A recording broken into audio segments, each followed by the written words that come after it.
Amid our busy lives, we are hardened by the stories we hear about others giving back. On this Thanksgiving weekend, we want to give thanks to those we are thankful for. One of those people dedicates her time at the Humane Society in Golden Valley. As I found out, she plays a vital role in that nonprofit's mission. Look at this. In order for the Humane Society to function, This is so good. it requires a lot of hands on deck, Is that the best? including those who come here without taking on a salary. Our volunteers are kind of an addition to our paid staff. They take on so many different roles in so many different areas. There are now more than 1,000 volunteers who help out at the Humane Society, We're going right to the kennels to Ms. Maxine. but there are few who can say they've done it as long as Joan Corbett. Well, on record, it's 25 years, but it's been more than that. The former social worker has a knack for giving back. In her 25 years of service, This way. she's worked in a number of different roles. Girl. But there's been one constant. Come over here. She only works with dogs. You know, I believe having a dog is a privilege, and it's a wonderful relationship. They love you no matter what. So to be part of that, what's that? See a nice family go home with a lovely dog is just a wonderful feeling. What a good dog. Joan has turned into somewhat of an animal whisperer over the years. I know, you're doing fine. She still helps to walk the dogs for their daily dose of exercise. Good boy. But she recently took on a much larger role, Boy. working with pups Nice. who aren't quite ready for the adoption floor. So my job initially is to say, hey, this is a safe place for you and we're kind, and see if we can change their mind enough about, you know, the way the world works. And that takes a lot of patience. So we move slowly. Her patience was on full display as she calmly sat with a dog who's skittish around people. That's a good girl. This is her routine every Thursday for about 3 hours. She likes not just the animals, but the people that she's working with. She understands what our mission is and supports that. There we go. Joan will turn 70 in January, and even after 25 years, she's not stopping anytime soon. I hope somebody who's watching this sees me as a 70-year-old with gray hair and say, well, if she could do it, I can do it. Joan is the longest acting volunteer at the Humane Society. The Brooklyn Center man is trying to make bus travel better for everyone. As Emily Haugen reports, he's one of many volunteers who have chosen to adopt a stop. I only come just, once a week. Early morning traffic is no match for this Brooklyn Center neighbor. A lot of litter from the gas station.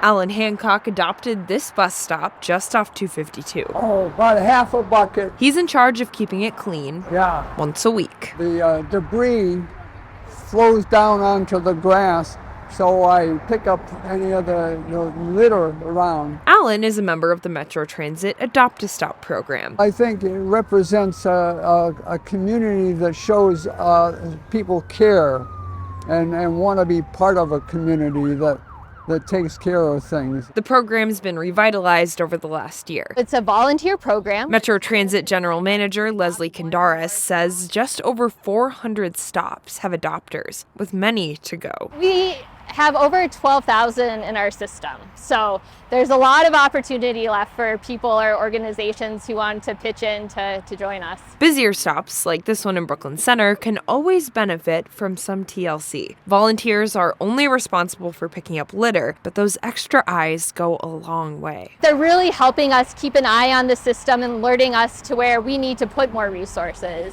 Kondaris says she's grateful to volunteers like Alan. They make these transportation hubs more welcoming. Really helps us just keep the system clean and welcoming for everyone. Alan is picking up small scraps, and in doing so, sees a bigger impact. I'm just grateful to be part of Brooklyn Center, and I think, we need to all be looking after each other and just loving each other in this community. In Brooklyn Center, Emily Haugen, CCX News. In New Hope, we found someone who goes wherever help is needed. Here is Sarah Allen. We installed drain tile. You're standing on it. When you're with New Hope resident Tom Wiblishauser, In 2022, we painted a third of the church. be ready to keep up. We're just finishing up this area. The 73-year-old goes wherever help is needed. There's so much work here that this is our grounds committee. At Holy Nativity Lutheran Church in New Hope, Tom volunteers his time pulling weeds, It's a lot easier now with the wet ground. managing the food shelf. We are a donation drop-off for PRISM. At nursing homes, he's putting on his dancing shoes,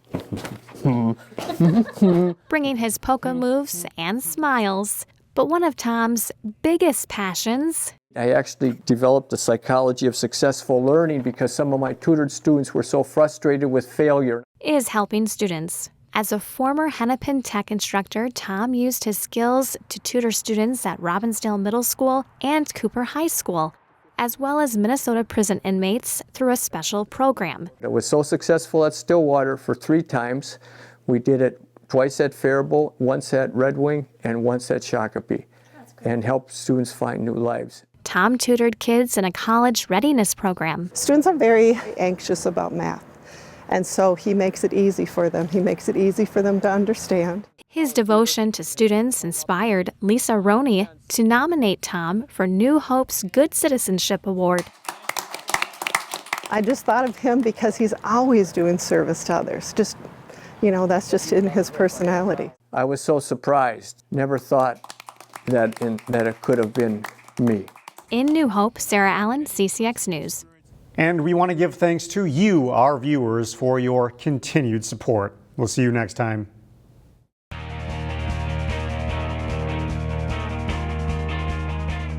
Last weekend, Jay Wilcox presented this year's All-Area Boys Soccer Team.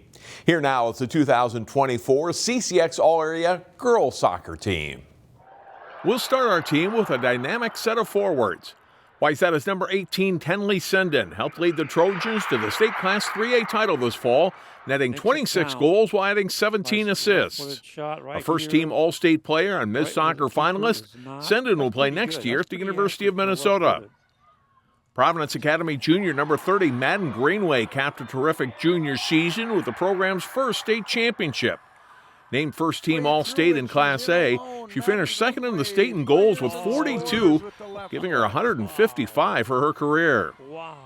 Maple Grove's number 25, Kiara Gill, is a junior attacker who finished the season with 13 goals and 9 assists for the Section 5 3A champion Crimson. A strong and physical forward, Gill was named second-team All-State in Class 3A. Breck's number 16, JoJo Wiseman, ended her prep career with a very good season. The senior scored 12 goals while adding 14 assists for a Mustangs team that won 12 games. Wiseman was named first-team All-State in Class A. Number 5, Lauren Craig, was another dynamic playmaker for state champion Wayzata. The sophomore forward scored 14 goals and added 24 assists. The assist total a Wayzata school record for a season. Craig was named first-team All-State. Our midfielders include number 17, Riley Lloyd of Maple Grove. The second-team All-State senior was a versatile player who could play defense and forward in addition to midfield.